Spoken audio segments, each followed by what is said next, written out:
আসসালামু আলাইকুম ওয়া রাহমাতুল্লাহি ওয়া বারাকাতুহু।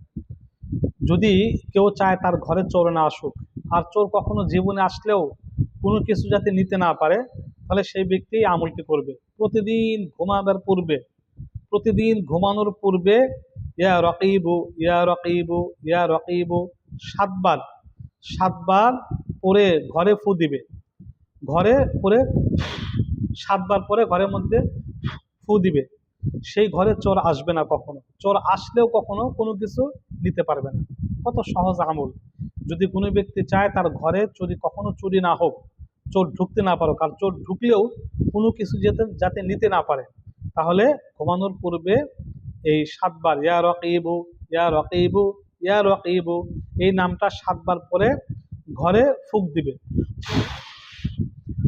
এইভাবে ঘরে ফু দিবে, ইনশাল্লাহ ওই ঘরে কখনো চোর আসবে না। চোর আসলেও কোনো কিছু নিতে পারবে না। এটা সহজ আমল।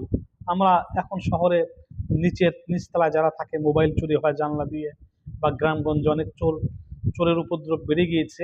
আমরা এই আমলটা যদি করি, ইনশাল্লাহ আমরা নিরাপদে থাকবো।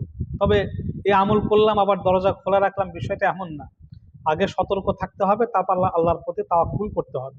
অর্থাৎ দরজা জানালা যেভাবে বন্ধ করা রাখা দরকার, বন্ধ রাখতে হবে, করতে হবে, এবং তারপরে আমলটি করতে হবে। আমিন।